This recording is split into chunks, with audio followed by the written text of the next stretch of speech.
Hey, we're quite a ways away from doing the new podcast and everything. I just did a video 10 minutes ago talking about how I'm going to be doing a new podcast on a new channel. And I'm going to keep this channel mostly for crypto stuff, to do my crypto analysis, because I'm getting back to all of my content as a content creator that I do, right? So the crypto stuff, politics, legal analysis, all sorts of stuff. But with what happened with the shooting in Texas, a really horrible tragedy, and now you get into the gun control debate. And I just want to share something. Outside of gun control, we can have a separate discussion. In fact, I have some Second Amendment advocacy groups that are going to be on the new podcast as guests to do interviews to talk about some of the Supreme Court cases they have coming up and various 2A matters, but purely from the context of what happened in Texas. I wanted to mention my plan. I put this out on other social media, but I'm banned on Twitter, so I don't want to even share what my random burner account is because I'd rather use it. Anyway, the fact of the matter is schools are the softest targets we have, but they're the most important targets we have. They're more important than airports, government buildings, and banks, because our most important asset are housed in schools, our children. For those of you who know me, I have 3 kids. I have three toddlers, 3-year-old twins, and a 1.5-year-old. So when it comes to schools, we have to harden these targets. And I put together a comprehensive plan, which is very smart, and it's better than anything I've heard from any politician or any political pundit or anything. And it comes down to this, right? Number one, you need to have a program like the Air Marshals. After 9/11, we created the Air Marshals program, where every plane has at least one person who is armed, and nobody knows who that person is, who has arrest powers, right? Now, if you did the same thing in school and had a school marshal program where you offered teachers, janitors, office personnel, anybody who is working at the school all day while kids are there can sign up. They get a $5,000 a year bonus pay or something like that, and they go to extensive tactical training and firearms training. They are armed. Nobody knows who they are. Nobody knows who is armed. Every school in the country is required to have at least 2 people on staff who are authorized school safety officers, who are authorized school marshals, just like air marshals, and they are armed on the premises. In a case like this, when the police didn't go in and they failed, that's going to happen very, very rarely for the most part. But if that does happen, we're talking about the actual teachers and people in the school being armed. That is radically different. That's something that would make a huge difference.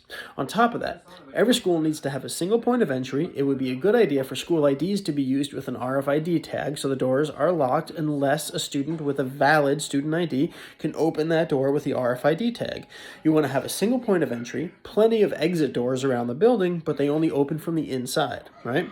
That's another thing that even my school growing up, we only had a single point of entry. So it's weird that a lot of schools have many open doors that can open from the outside. I don't know why that's still legal. That should not be allowed. The other thing is shot spotter technology. It's not prohibitively expensive.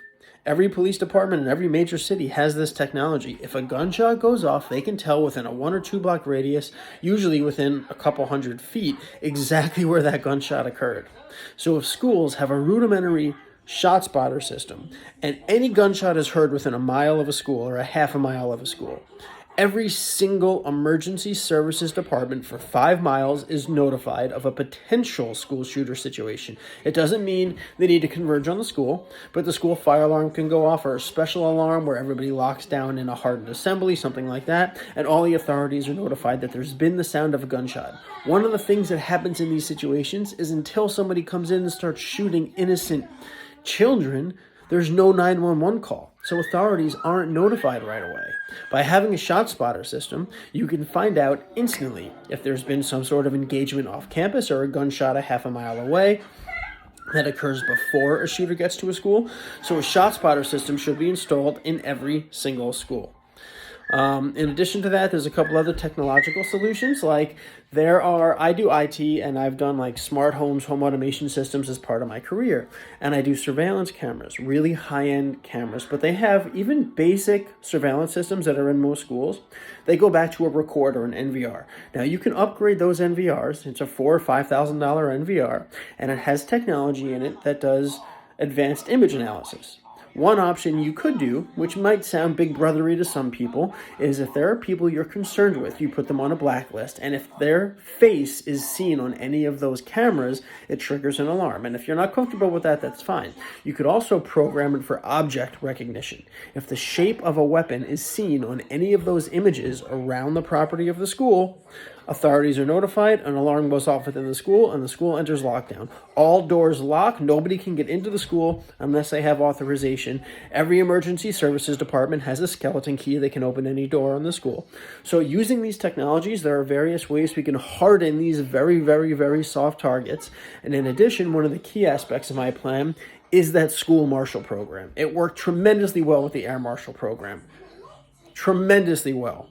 So knowing if a shooter wanted to enter a school, if they knew that at least at a very minimum, 2 people within that school are armed and have tactical training, the same tactical training that SWAT teams get, they would be far more hesitant to hit that target.